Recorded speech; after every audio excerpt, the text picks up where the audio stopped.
Welcome. Welcome to the podcast, The Coaches Next Door. Today, I want to bring you to the subject and to this topic of why the future of work is emotional. And why I'm doing this because I realized that we are really in a different path right now and that people are really struggling. They are struggling because we learned how to do tasks. We learn how to, do the work. But not a lot of times we are learning about first our own emotions and how to deal with others' emotions.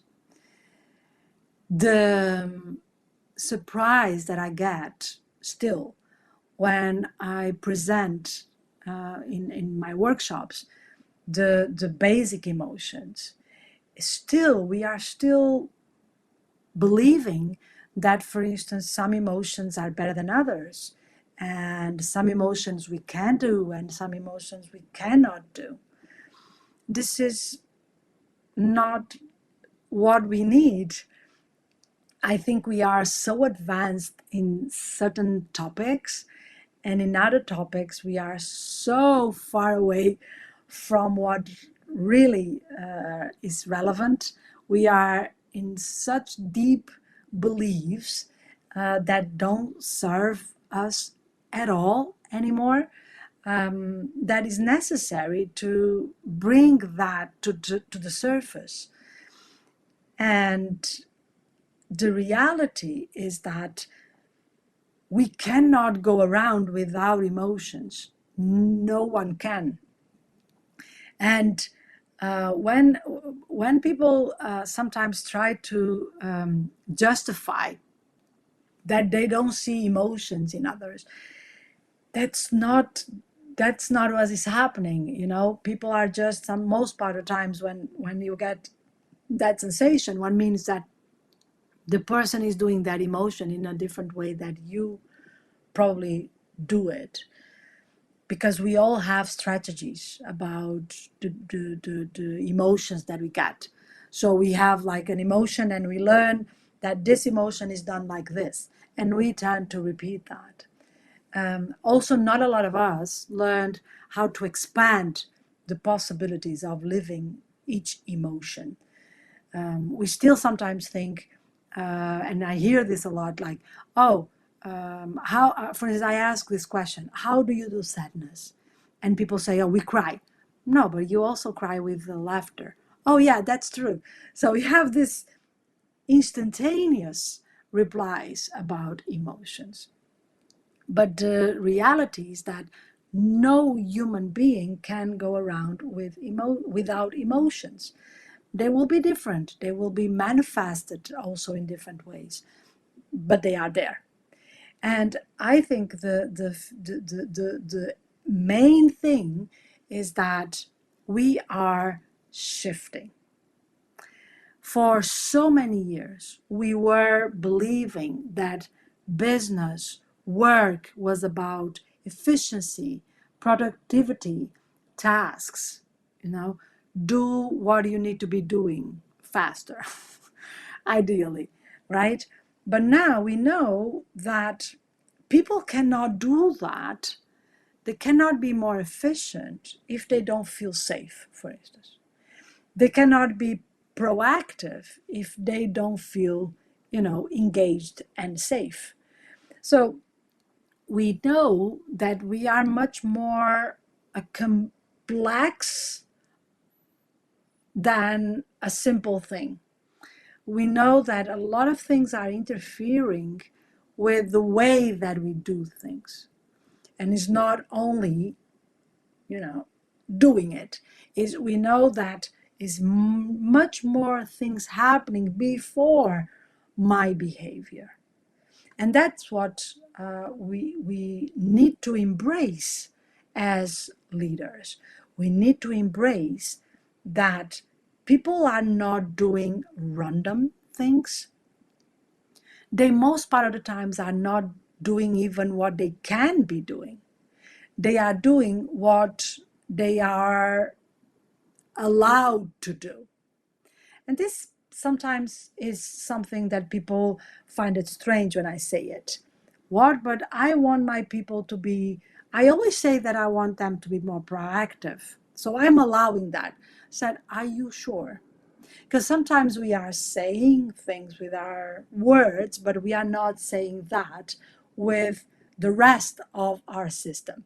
We are not saying that in our nonverbal. We are not even saying that in the way that the company works.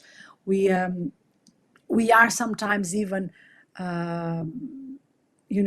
being a little bit nasty when people get too creative.